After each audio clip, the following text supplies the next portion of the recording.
السلام عليكم، نتمنى انكم تكونوا بخير وعلى خير.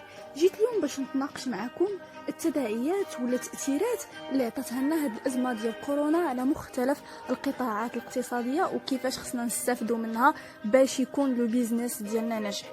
كيف ما كتعرفوا بزاف ديال القطاعات ضرات، ولكن في نفس الوقت كاين واحد القطاعات اللي قدرات انها تربح من حجم الاعمال ومن التعاملات ديالها. ما بين هاد القطاعات هذه اللي قدرت انها تربح هي القطاعات اللي كتعتمد على خدمات التوصيل للمنازل.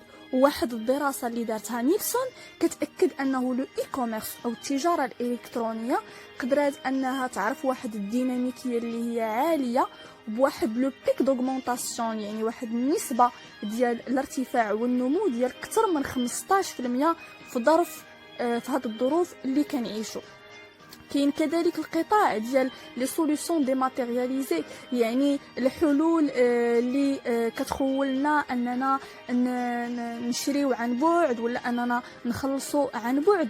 وكاين كذلك الخدمات اللوجستيكيه والتوزيع اللي عرفت واحد التطور كبير. كاين كذلك القطاعات اللي كتبيع مواد التنظيف والمعقمات. والى جينا نجمعوا هاد المعلومات كاملين غادي نلقاو ان احنا في شركه اوريفلام كنقدروا اننا نوفروا هاد المميزات كاملين، لاننا كنبيعوا واحد المواد اللي ما يمكنناش نستغناو عليهم كيف ما بغات تكون الظروف. مواد العنايه بالجسم وبالشعر ومواد العنايه بالبشره، وما فيها تباس نتهلاو في راسنا ونحسوا اننا جميلين وجميلات، ونستعملوا كذلك المكياج، وما ننساوش المكملات الغذائيه اللي احنا محتاجينها فعلا باش نرفعوا من مستوى المناعه ديالنا. ثاني حاجه اوريفلام كتوفر لنا واحد الخدمات للمنازل، يعني التوصيلات الطلبيات ديالكم توصلوكم حتى للمنازل، وتتقدروا فقط من التليفون ديالكم دوزوا الطلبيه ديالكم وتدخلوا لي سيت وتستعملوا مجموعه من التطبيقات اللي تتخليكم انكم تشوفوا لو كاتالوج اللي كتخليكم انكم تعرفوا على الجديد ديال المنتوجات وتدوزوا الطلبيه ديالكم او تخدموا وتوسعوا من المجموعه ديالكم وانتم في المنازل ديالكم. وكاينه نقطه اخرى اللي نقدروا كذلك نستافدوا حنا منها في البيزنس ديالنا من اوريفلام، هو انه واحد ليتود اللي دارتها كانطار اكدت على انه اكثر من 25,000 ديال المستهلكين اللي شاركوا في هذه الدراسه في اكثر من 30 دوله كيأكدوا انهم ولات النسبه ديال انهم تينافيغيو ولا كيستعملوا الويب ولا كيستعملوا الانترنت ولا تيكونوا كونيكتين ارتفعت حتى ل 70%. بمعنى انه كاين واحد لونغاجمون في مواقع التواصل الاجتماعي، وهذا لونغاجمون طلع حتى ل 61% مقارنه مع الظروف العاديه ولا مع اجواء اخرى. دونك هنا كيبان لنا انه في هذه الظروف هذه الشركات اللي ربحات ولا القطاعات اللي قدرت انها تستافد ولا التطبيقات هي الواتساب. هو كيتعتبر اكبر رابح لان الاستعمال ديال الواتساب كبر بنسبه 40%. كاين كذلك فيسبوك اللي ما نقدروش نكروا انه كذلك الاستعمال ديالو كبر بزاف، ومختلف مواقع التواصل الاجتماعي اللي يمكننا اننا نستغلوهم في لو بيزنس ديالنا باش نسوقوا المنتوج، باش نعطيو واحد التوصيه شخصيه، باش نتقاسموا الايجابيه او الفكره، وباش نعرضوا الفرصه بواحد الطريقه اللي هي قويه وسهله في ظل الظروف الاتيه. دابا فهمنا انه عندنا جميع المعطيات باش نخدموا وباش ننجحوا، ولكن باش الخدمه ديالنا تكون عندها واحد النتيجه خص يكون عندي واحد التواصل اللي هو قوي مع الناس ديالي. وفاش كنقول انه تواصل قوي مع الناس ديالي، فهذا التواصل خصو يكون دائم، هذا التواصل خصو يكون مليء بالايجابيه ومليء بالطاقه، وهذا التواصل خصو اكيد انه يعتمد على واحد الاستراتيجيه. داكشي علاش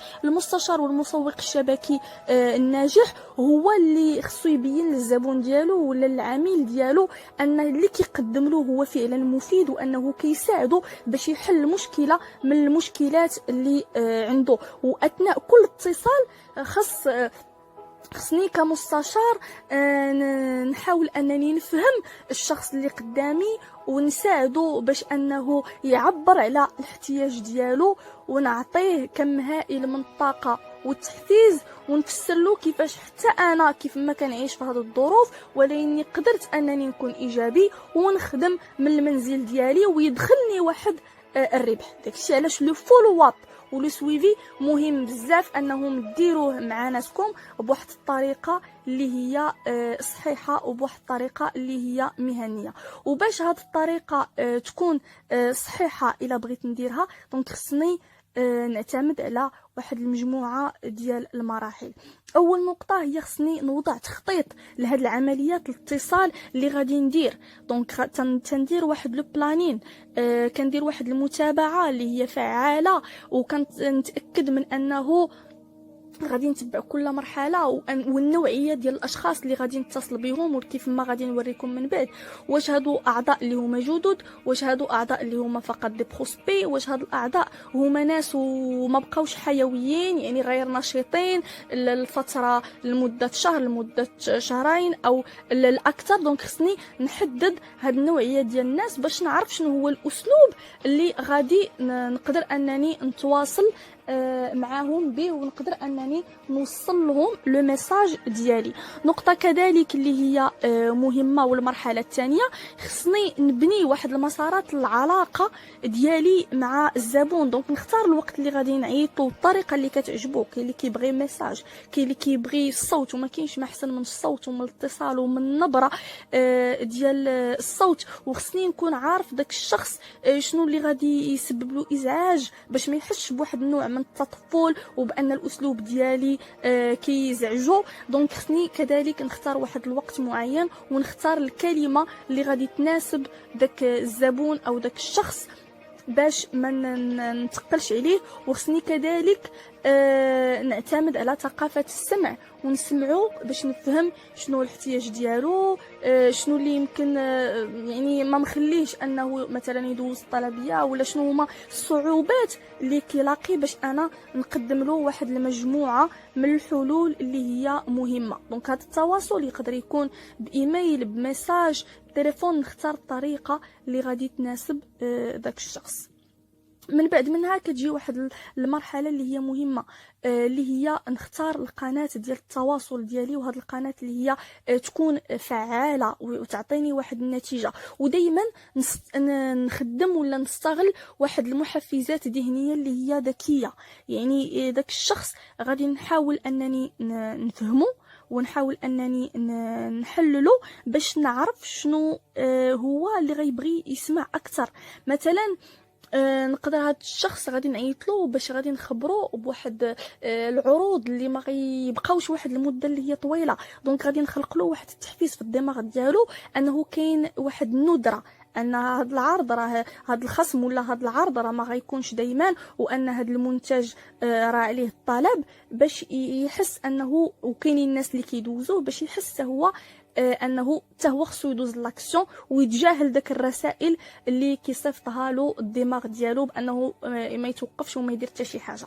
خصني كذلك نستعمل استراتيجيات التسويق بالمحتوى، يكون المحتوى ديالي غني. الخدمه ديالي شنو كندير على الشرح ديال المنتوج، على خص الزبون اللي قدامي يحس انني كنقدم له واحد القيمه اللي هي مضافه. وكيف ما قلت نختار واحد الاوقات اللي هي جيده للمتابعه، ودائما نستخدم حالات نجاح اللي عندي في لي جروب ديالي دو واتساب، ديال الناس دوزو طلبيات، ديال الناس وصلتهم الطلبيه ديالهم وفرحانين، الناس اللي استعملوا المنتوجات وفرحانين، الناس اللي استعملوا الهدايا وفرحانين بهم، باش نحفز اشخاص اخرين انهم يقوموا بالمثل. ونقدر كذلك من بعد ما نسالي المكالمه نصيفط له واحد الملخص ديال داك لو ميساج ولا الحديث اللي داز بيناتنا، باش يبقى يعاقل على النقط الاساسيه ويحس بالاهتمام ديالي ديال انني باغي نساعدو وباغي نقدم له واحد الخدمه اللي هي مهمه. ودائما ما ننساش ان ما خصنيش نخلي فتره زمنيه طويله ما بين المرات اللي كنتواصل بها في الشخص. دونك خصني دائما نحدد واحد الفترات زمنيه اللي تكون صحيحه واللي تكون قويه باش نحافظ على واحد الخط، واحد العلاقه. واهم حاجه في الخدمه ديالنا هي انه تكون واحد العلاقه انسانيه اللي هي ناجحه بيني وبين الفريق ديالي. الوغ عرفنا الاستراتيجيات اللي نقدروا نخدموا بهم. دابا شنو هما الادوات اللي كتعطينا اوريفلام باش اننا نقدروا اننا نديروا لو سويفي للناس ديالنا؟ دونك هاد الادوات غادي نشوفوهم كذلك اللي نقدروا نخدموا بالتطبيقات، نقدروا نخدموا بلو سيت انترنت. ولكن هاد الادوات الا شديتهم وما كانتش واحد الاضافه من عندي فما غاديش تكون واحد النتيجه كبيره. دونك دائما فاش انا يكون عندي لو طابلو ديال لو سويفي ديالي خصني نحط واحد لاجندا اللي كتسمى برنامج او جدول الاتصالات او جدول الكونتاكت. فهاد الاتصالات هذه خصني نحدد في الاسبوع الاول شكون هما الناس اللي غادي نتواصل معاهم.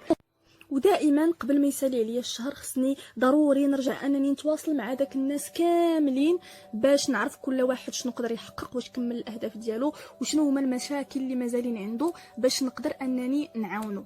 دونك كيف ما غادي نشوفوا من بعد منين غادي نخرجوا هاد اللائحات باش غادي نديروا لو كونتاكت ديالنا. ولكن كيف ما قلت خص ضروري لا توش واللمسه ديالنا. شنو هي هاد اللمسه؟ ديال انني خصني ضروري نخدم بالنظام ديال الملاحظات. على كل اتصال خصني ندير ملاحظه، واش هاد الشخص ما تيجاوبش، ولا عنده مشكل، ولا عنده علبه صوتيه، ولا هاد الشخص ما عندوش كتالوج. واخا دابا نقدروا نخدموا بالو كتالوج بي دي اف بسهوله. واش هاد الشخص ما قدرش يجمع طلبيه، واش هاد الشخص شنو هو المشكل اللي عنده. لان هاد النظام ديال الملاحظات هو اللي غادي يخلي انه تكون عندي واحد النظره ديال الشهر ديالي، شنو غادي ندير فيه، شحال من طلبيه غادي تدخل لي، شكون هما الناس اللي ناويين انهم يكونوا عندهم تسجيلات. فبالتالي غادي تكون عندي واحد لا فيزيبيليتي على المستوى اللي غادي نقدر نسالي به. نفس الشيء كنطبقوا على لي بروسبي ديالي. خصني ضروري ندير لهم اون فيش ديال لي بروسبي اللي كنكتب فيها المعلومات ديالهم، وكنكتب على الملاحظات ديال كل شخص.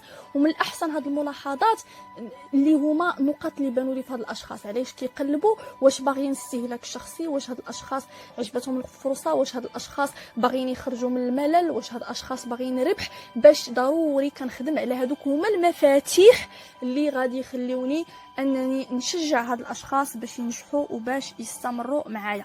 دونك دابا غادي ندوزو للنقطه الثانيه اللي هي شنو هما الادوات اللي كتوفرنا اوريفلام